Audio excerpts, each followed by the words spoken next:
Hello everyone, welcome to my YouTube channel let's get up knowledge. तो student, आज हम देखने वाले हैं क्लास 12 ज्योग्राफी के important 2 mark question specially for your term two examination. Students, ये हमारा पार्ट 1 वीडियो है और ऐसे ही मैं आपको पॉलिटिकल साइंस एंड इकोनॉमिक्स इन तीनों सब्जेक्ट्स में इंपॉर्टेंट क्वेश्चन प्रोवाइड करूंगी। So do subscribe my channel ताकि आपको ऐसे ही इन्फॉर्मेटिव अपडेट्स टाइमली मिलती रहे।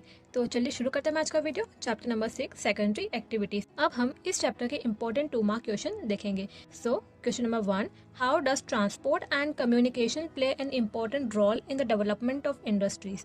अब इंडस्ट्रीज के डेवलपमेंट के लिए ट्रांसपोर्ट और कम्युनिकेशन क्या इंपॉर्टेंट रोल प्ले करता है वो हमें बताना है। So point number 1, speedy and efficient transport facilities to carry raw materials to the factory and to move finished goods to the market are essential for the development of industries. So transport facility क्यों important है industry के development के लिए? क्योंकि speedy and efficient transport facility क्या करती है, raw material को फैक्ट्री तक ले जाती है और फैक्ट्री से जो फिनिश गुड बनता है वो मार्केट तक पहुंचाती है, जो कि बहुत एसेंशियल है इंडस्ट्रीज के डेवलपमेंट के लिए। Point number 2, communication is also an important need for industries for the exchange and management of information. क्योंकि इसकी वजह से क्या होता है, जो इन्फॉर्मेशन है उसका एक्सचेंज होता है और उसका मैनेजमेंट होता है। Now question number 2, what are the characteristics of modern large scale manufacturing. अब जो मॉडर्न लार्ज स्केल मैन्युफैक्चरिंग है उसका कैरेक्टरिस्टिक्स क्या है वो हमें बताना है। So point number 1, mechanisation.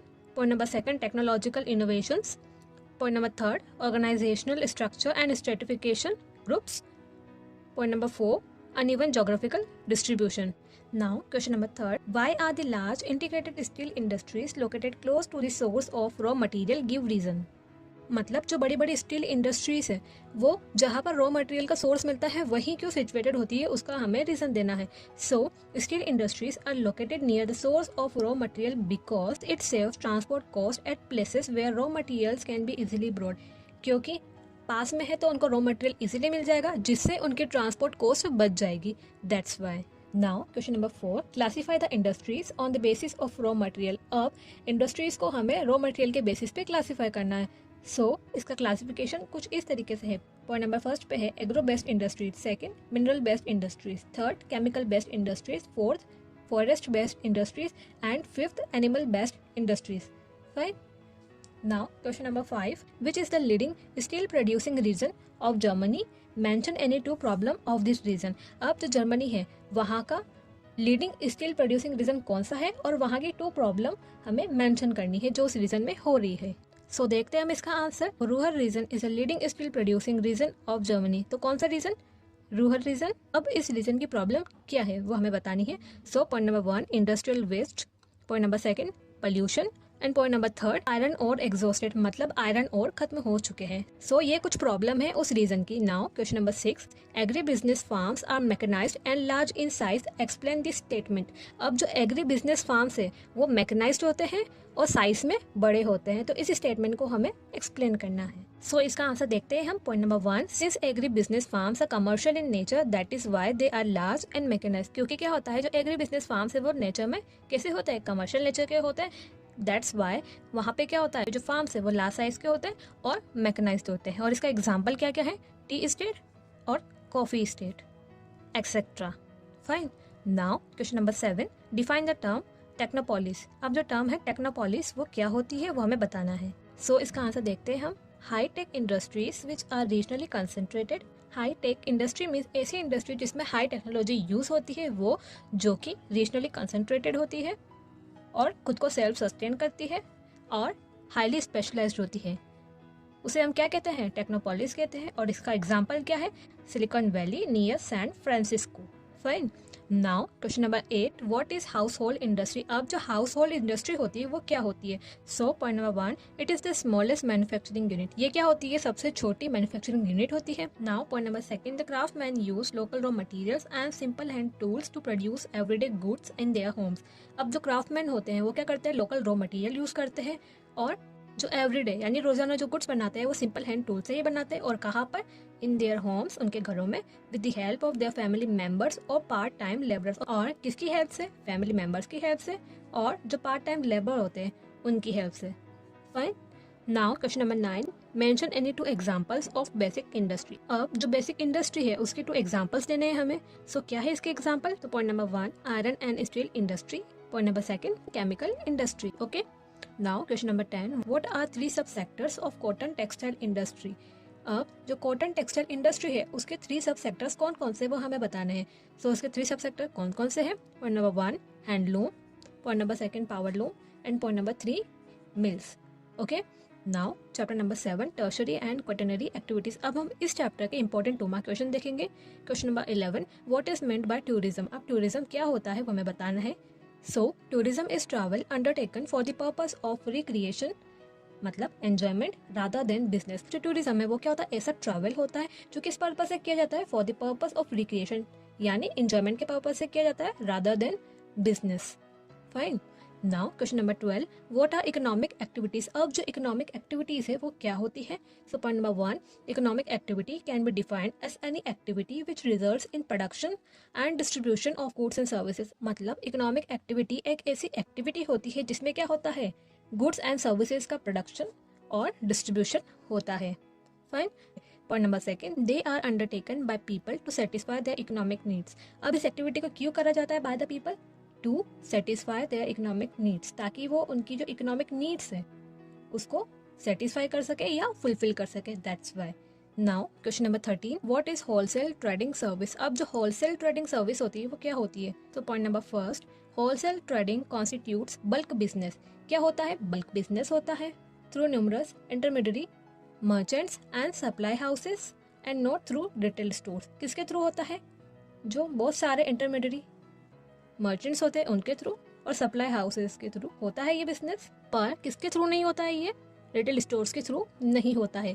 Point number 2, some large stores including chain stores are able to buy directly from the manufacturers. अब जो कुछ लार्ज स्टोर्स होते हैं इंक्लूडिंग चेन स्टोर्स वो क्या करते हैं? मैन्युफैक्चरर से डायरेक्टली बल्क में आइटम बाय कर लेते हैं इन wholesale trading.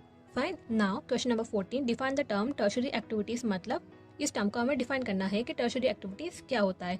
So point number 1, the tertiary activities involve the provision of services to other business as well as final consumers. अब टर्शरी एक्टिविटीज क्या होती है? इसमें होता है कि ये सर्विसेज देता है किसको? अदर बिजनेस को और जो फाइनल कंज्यूमर्स है उनको. Fine.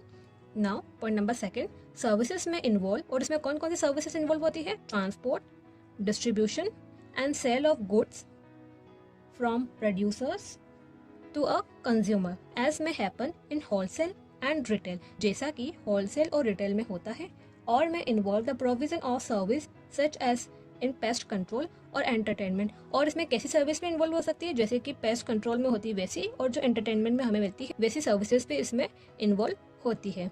Now question number 15, name the 2 types of trades. अब 2 टाइप्स ऑफ ट्रेड्स के हमें नाम बताने हैं. तो 2 तरह के ट्रेड कौन कौन से होते हैं? First wholesale trade and second retail trade. Fine. Now question number 16, give any 2 examples of tertiary activities. अब जो टर्शरी एक्टिविटीज है उसके हमें 2 एग्जांपल्स देने हैं. सो फर्स्ट है trade and commerce and second communication services. Okay. Now question number 17, to which 2 sectors are tertiary activities related. अब ऐसे 2 सेक्टर्स कौन से हैं जिससे टर्शरी एक्टिविटीज रिलेट करती है? तो कौन कौन से हैं? Production and exchange. Okay. Now question number 18, give the meaning of digital divide. अब जो डिजिटल डिवाइड है वो क्या होता है उसका मीनिंग हमें समझाना है. So point number 1, a digital divide is an economic and social inequality according two categories of persons in a given population. जो पॉपुलेशन है उसके अंदर जो कैटेगरी वाइज जो पर्सन होते हैं उनमें इकोनॉमिक एंड सोशल इनइक्वालिटी होती है. किस बेसिस पे इनइक्वालिटी होती है? Knowledge of information and communication technologies which is ICT, उसके एक्सेस के बेसिस पर. Fine. Now point number 2, the divide within countries में refer to inequalities between individuals, households, business, geographical areas usually at different socio-economic levels और demographic categories. अब जो country के अंदर ये जो डिवाइड है ये क्या रेफर करता है? ये क्या बताता है? इंडिविजुअल के बीच में इनइक्वालिटीज, हाउस होल्ड के बीच में इनइक्वालिटीज, जो बिजनेस है उनके बीच में इनइक्वालिटीज, जोग्राफिकल एरिया के बेसिस पे इनइक्वालिटीज. यूजुअली किस में पाया जाता है? जो डिफरेंट सोशो इकोनॉमिक लेवल्स होते हैं उसमें पाया जाता है, और जो दूसरी डेमोग्राफिक कैटेगरीज है उसमें पाया जाता है. Okay. Now question number 19, how has India emerged as leading country in medical tourism? Student, this question is very very important. तो इसका आंसर देखते हैं हम. India has emerged as leading country in medical tourism as point number 1, world class medical facilities are available in hospitals of metropolitan cities. अब जो world class medical facilities है वो हमारे इंडिया में कहाँ मिल रही है, जो मेट्रोपॉलिटन सिटीज़ है उनके हॉस्पिटल्स में मिल रही है। Point number second, providing variety of medicinal treatments at lower cost, और जो वैरायटी ऑफ मेडिकल ट्रीटमेंट्स है वो हमारे इधर लो कॉस्ट में मिल रहा है। दैट्स वाई जो हमारा इंडिया है वो मेडिकल टूरिज्म में as a leading country emerge हो रहा है। Now question number 20, evaluate the importance of quaternary activities. अब जो क्वाटरनरी एक्टिविटीज है उसके इंपॉर्टेंस को हमें एवेलुएट करना है। गिव 2 एग्जाम्पल्स ऑफ दिस, और इसके हमें 2 एग्जाम्पल्स भी देने हैं। सो point number 1, the quaternary activities has replaced most of the primary and secondary activities on the basis of economic growth. अब जो क्वाटरनरी एक्टिविटीज है उसने किस किस को रिप्लेस कर दिया है, प्राइमरी एंड सेकेंडरी एक्टिविटीज है उसको रिप्लेस कर दिया है as the basis of economic growth, क्योंकि इस एक्टिविटी में हमें इकोनॉमिक ग्रोथ ज़्यादा देखने को मिल रही है। That's why. Point number second, over half of the workers in the developed economies are in the knowledge sector. अब जो डेवलप्ड इकोनॉमी है उसमें आधे से ज़्यादा वर्कर किस में है, knowledge sector, means quaternary activities में इन्वॉल्व है।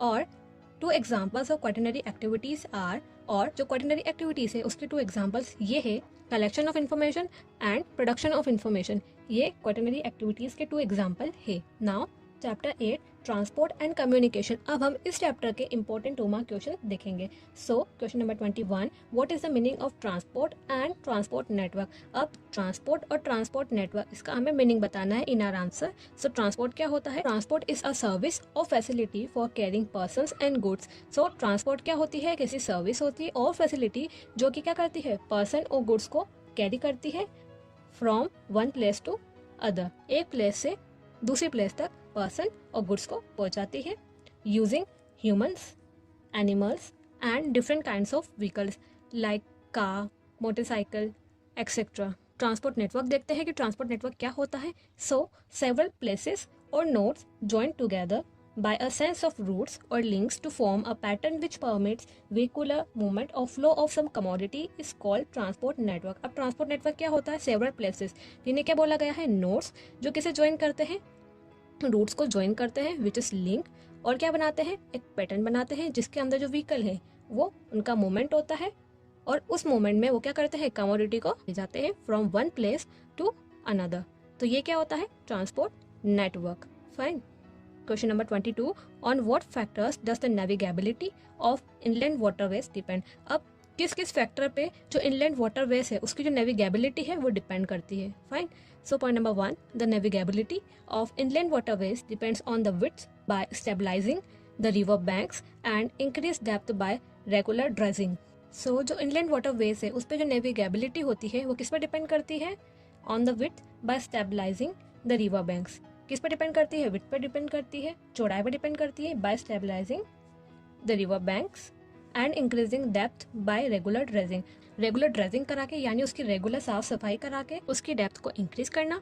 Point number 2, building dams and barrages also regulates the flow of water. और जो डैम्स की जो बिल्डिंग होती है और जो बैरेजेस की बिल्डिंग होती है वो भी क्या करते हैं, वाटर के फ्लो को रेगुलेट करते हैं। Okay. Now, question number 23, mention one reason for the least development in rail facilities in West Asia। अब जो वेस्ट एशिया है उसके अंदर जो रेल फैसिलिटी है वो कम डेवलप्ड या लिस्ट डेवलप्ड क्यों है, उसका हमें रीजन देना है। तो क्या है उसका रीजन, वास्ट डेजर्ट एरिया है, बहुत ज़्यादा डेजर्ट एरिया है वहाँ पे इसलिए, और स्पार्सली पॉपुलेटेड रीजन है, यानी बाकी जो पॉपुलेशन है वो ज़्यादा नहीं है और दूर दूर बसी हुई है। Now question number 24, how is the importance of a sea port judged. तो हम जो सी पोर्ट है उसके सिग्निफिकेंस या उसकी इंपॉर्टेंस को कैसे मेजर करेंगे। तो point number 1, the number of ships handle. जो सी पोर्ट है वो कितने नंबर ऑफ शिप्स हैंडल कर रहा है उससे। और point number 2, how much cargo it receive. Cargo means goods या सामान, तो वो कितना गुड रिसीव कर रहा है उससे। Now question number 25, differentiate between a node and a link. अब जो नोड और लिंक में हमें डिफरेंस बताना है कि क्या डिफरेंस है इन दोनों के बीच में। सो point number 1, a node is a meeting point of 2 और मोर रूट्स। अब नोड क्या होता है, जब 2 या 2 से ज़्यादा जब रूट मिलते हैं और उनका जो मीटिंग पॉइंट है वो क्या होता है, नोड होता है। Second, a link is a rod that joints 2 node. और लिंक क्या होता है, ऐसा रोड होता है जो 2 नोड्स को जोड़ता है या ज्वाइन करता है। Now question number 26, state any 2 advantages of air transport in the international trade.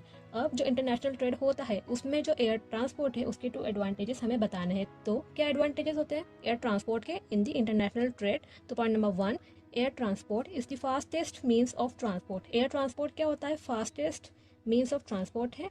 Point number second, it has bot connectivity revolution even reaching inaccessible area. क्या आया इसकी वजह से? कनेक्टिविटी रेवोल्यूशन आया है, क्योंकि इसकी वजह से ऐसे एरियाज में भी पहुंचा जा सकता है जहाँ पे पहले पहुंचा नहीं जा पाया था। Point number third, highly suitable for handling perishable goods over long distances. और इससे क्या होता है, जो पेरिशेबल गुड्स होते हैं, जो टूट फूट सकते हैं, वो आइटम उनको भी हम लॉन्ग डिस्टेंसेस तक भी पहुंचा सकते हैं। उसके लिए ये हाईली सुटेबल है, दैट्स वाई। ये इसके एडवांटेजेस है एयर ट्रांसपोर्ट के in the international trade. Now question number 27, name the sea ports on each end of the Suez canal.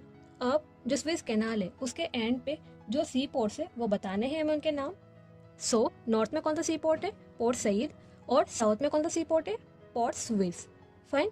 Now question number 28, why were all forms of transport refer to as lines of communication. अब जितने भी तरीके के transport है उन्हें हम lines of communication क्यों बोलते हैं वो हमें बताना है। So all forms of transport were refer to as lines of communication as they both are complementary to each other. इन्हें हम ऐसा इसलिए बोलते हैं क्योंकि ये क्या है, सब एक दूसरे के कॉम्प्लीमेंट्री है, that's Y. Now question number 29, what is the meaning of cyber space. अब जो साइबर स्पेस है उसका मीनिंग क्या है वो हमें बताना है। So point number 1, cyber space refer to the virtual computer world. क्या होता है cyber space? Virtual computer world होता है। Point number second, more specifically it is an electronic medium use to form a global computer network to facilitate online communication. और क्या होता है, ये एक इलेक्ट्रॉनिक मीडियम है जो कि क्या बनाता है, ग्लोबल कंप्यूटर नेटवर्क बनाता है, यानी वर्ल्ड वाइड कंप्यूटर नेटवर्क बनाता है, ताकि वर्ल्ड वाइड क्या हो सके, हमारा ऑनलाइन कम्युनिकेशन हो सके। Okay. Now question number 30, write a note about trans Siberian railway. अब जो ट्रांस साइबेरियन रेलवे है उसके बारे में हमें हमारे आंसर में मेंशन करना है। So point number 1, the trans Siberian railway is the world's longest railway. Trans Siberian railway क्या है? वर्ल्ड का लॉन्गेस्ट रेलवे है with a total length of approx 9332 kilometre. और इसकी टोटल लेंथ अप्रोक्स में कितनी है? 9332 kilometre approximately. Point number second, it was built between 1891 to 1905। कब बिल्ट हुआ था? 1981 और 1905 के बीच में। Point number third, the longest tunnel on the trans Siberian route is 10 kilometres long. अब जो ट्रांस साइबेरियन रूट है इस पे जो लॉन्गेस्ट टनल है वो कितनी है? 10 किलोमीटर लंबी है। Okay. Point number 4, from the start to finish the trans Siberian railway passes 8 different time zone. और जो ट्रांस साइबेरियन रेलवे है जहाँ से स्टार्ट होता है और जहाँ तक फिनिश होता है वो 8 डिफरेंट टाइम जोन से पास होके निकलता है। So this is all about today's video. Hope this video proved to be helpful for you, and if you have any query then you can comment me down in the comment section. तो मिलते हैं next video में. Till then thank you and bye bye.